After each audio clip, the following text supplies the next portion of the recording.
നമ്മുടെ ബ്രേക്ക്ഫാസ്റ്റിന്റെ ഒരു ദിവസമാണ് നിങ്ങൾ കാണുന്നത്. പുട്ടും പഴം കഴിക്കുന്ന കണ്ണൻ.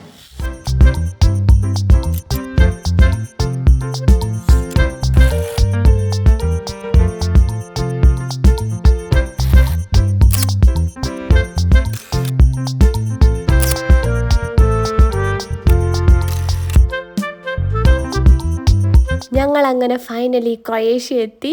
ഞങ്ങൾ താമസിക്കുന്ന എയർബിഎൻബിയിൽ എത്തിയപ്പോൾ രാത്രി ഏകദേശം 12 മണിയെങ്കിലും ആയിട്ടുണ്ട്. ഈ കാണുന്നതാണ് കേട്ടോ ക്രൊയേഷ്യയിൽ നമ്മൾ താമസിച്ച വീട്. നല്ല സ്പേഷ്യസ് ആയിട്ടുള്ള വീടായിരുന്നു. ഇതിൻ്റെ ഒരു ഹോം ടൂർ ഇനി നിങ്ങൾക്ക് കാണിച്ചു തരാം. ഇതൊരു ന്യൂലി കൺസ്ട്രക്റ്റഡ് വീട് പോലെയാണ് നമുക്ക് തോന്നുന്നത്. കയറി വരുമ്പോൾ തന്നെ ഈ ഒരു സ്പേഷ്യസ് ആയിട്ടുള്ള കിച്ചൺ പ്ലസ് ഒരു ലിവിങ് സ്പേസാണ് നമുക്ക് കാണാൻ വേണ്ടിയിട്ട് പറ്റുന്നത്. അത് കഴിയുമ്പം ഈ ഒരു ബെഡ്റൂം കാണും. ബെഡ്റൂമും നല്ല സ്പേഷ്യസ് ആയിട്ടുള്ളതാണ് കേട്ടോ. അതിനുശേഷം തൊട്ടടുത്ത് തന്നെ അടുത്ത ബെഡ്റൂമും കാണാം.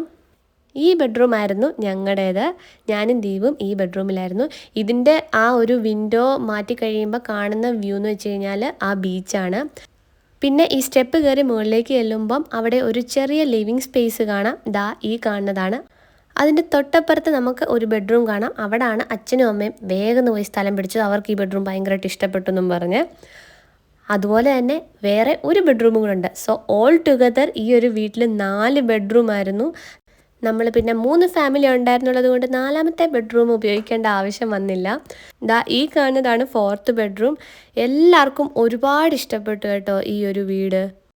ഫോർ 5 ഡേയ്സ് ഈ ഒരു ഹൗസ് നമുക്ക് നല്ല അഫോർഡബിൾ റേറ്റിനാണ് കേട്ടോ കിട്ടിയേക്കുന്നത്.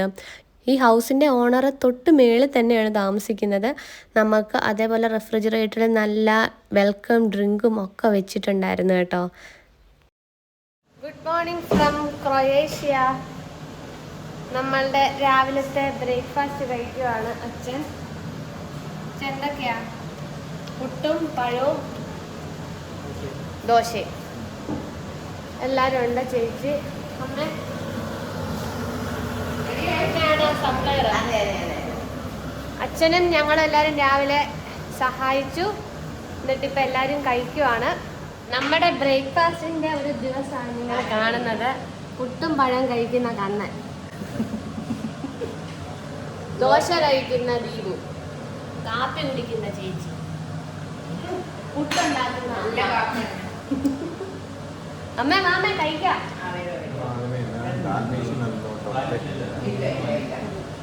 സ്പ്ലിറ്റിലുള്ള ഒരു ഫോർട്ടിൽ നമ്മൾ പോകും.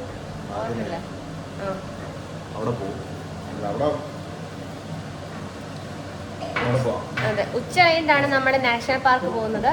രാവിലെ നമ്മൾ സ്പ്ലിറ്റിലെ കുറച്ച് ഏരിയാസൊക്കെ എക്സ്പ്ലോർ ചെയ്യാൻ വേണ്ടിയിട്ടാണ്. ഇത് കണ്ടോ ഞങ്ങളുടെ ഫ്രണ്ട് വ്യൂ. അമ്മ വന്നു. അമ്മ നല്ല പുട്ടാ കേട്ടോ.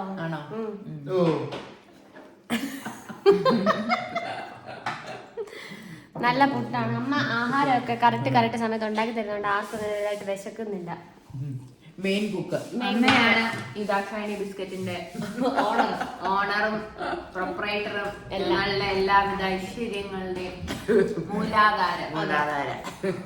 കുറ്റം പറഞ്ഞിട്ടുണ്ടെങ്കിലും പുട്ട് കേട്ടുന്ന ഡ്രൈവർ. അങ്ങനെ ഞങ്ങള് എല്ലാം റെഡിയായി. എല്ലാരും ഇന്ന് പ്ലാൻ ചെയ്ത് ഗ്രീൻ ഡ്രസ്സ്, പൂക്കളുള്ള ഡ്രസ്സ് എല്ലാം ഇട്ടേക്കുന്നത്.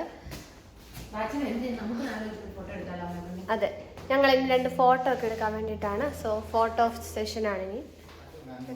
അച്ഛൻ ചെത്തിയാണ് ഇന്ന് ഇറങ്ങുന്നത്. നമ്പർ 7. ഇതന്നെ അച്ഛൻ നമ്പർ 7. Football player. ടീഷർട്ടൊക്കെയാണ്.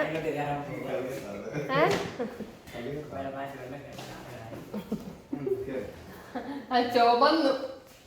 അമ്മയ്ക്ക് ഒരു ഷൂസ് ഇടണമെങ്കിൽ 10,000 ആൾക്കാർ വേണം.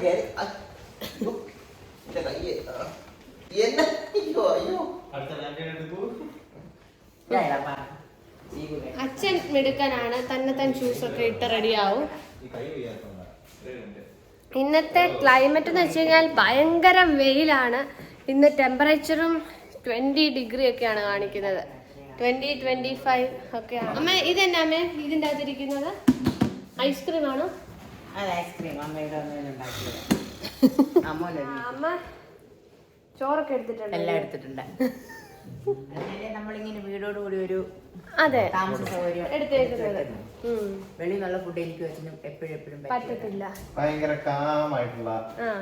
നിങ്ങള് ഇത് മാത്രമല്ല കേട്ടോ, പലതരത്തിലുള്ള ഐറ്റംസ് ഇനിയും കാണാം. അത് ഞങ്ങളൊരു റീലായിട്ട് ഇടുന്നതായിരിക്കും. ദീപവും കണ്ണനും ഇത് മാച്ചിങ് ആണ്. നാട്ടിൽ വന്നപ്പോഴേ അമ്മയോട് അച്ഛനും ഞാനും ചോദിച്ചിട്ട് നമുക്ക് അവിടെ ശരിയാവുമെന്ന്.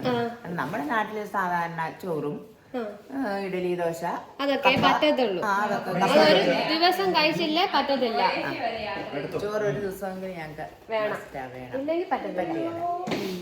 ആ ആ ഒരു കാരണം ചോദിച്ചല്ലോ. അതുകൊണ്ട് നീ പറഞ്ഞില്ല അമ്മയുടെ അരിയൊക്കെ മേടിച്ച് നമ്മ അരിയൊക്കെ ആയിട്ടാ പോകുന്നെന്ന് പറഞ്ഞു. അപ്പം ബാക്കി ഞാൻ തയ്യാറെടുപ്പ് അവിടെ നടത്തി.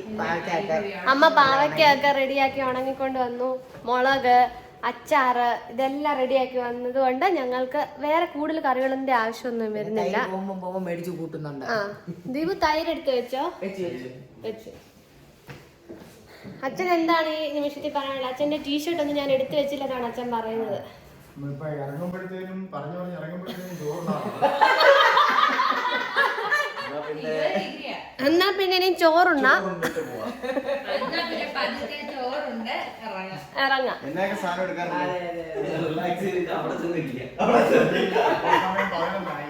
ഇന്നത്തെ ഐറ്റിനറി എന്റെയാണ്. കാരണം അച്ഛനെ അമ്മ കൂടുതൽ കഷ്ടപ്പെടുത്തണ്ടല്ലോ എന്നുള്ള ഒരു ഐറ്റിനറിയിലാണ് ഞാൻ വന്നത്. അപ്പൊ ഇനി ഞങ്ങൾ ഇറങ്ങുവാണ്. ബാക്കിയുള്ളതൊക്കെ നമുക്ക് അവിടെ ചെന്നിട്ട് കാണാം. നമ്മൾ ക്രൊയേഷ്യയിൽ താമസിച്ചുകൊണ്ടിരുന്ന BNBയുടെ ഫ്രണ്ട് ഫേസിങ് ഇതായിരുന്നു. രാവിലെയൊക്കെ റൂമിൽ നിന്ന് നേരെ കാണുന്നത് ഈ ഒരു ബീച്ചിൻ്റെ വ്യൂ ആണ്. ഓൾ ടുഗദർ ക്രൊയേഷ്യയിലെ നമ്മളുടെ സ്റ്റേ നല്ല ബെസ്റ്റായിരുന്നു. ഞങ്ങൾ കുറേ ഫോട്ടോസൊക്കെ എടുത്ത് ഇവിടുന്ന് ഡയറക്റ്റ് പോകുന്നത് ക്രൊയേഷ്യയിലെ സ്പ്ലിറ്റിലുള്ള ഒരു ഫോർട്ടിലോട്ടാണ്. ഫോർട്ടിൻ്റെയും അതേപോലെ സ്പ്ലിറ്റിൻ്റെയും ഒക്കെ വീഡിയോസ് നെക്സ്റ്റ് വ്ളോഗിൽ വരുന്നതായിരിക്കും. ആരും മിസ്സാക്കണ്ട. Stay tune. Until then bye by.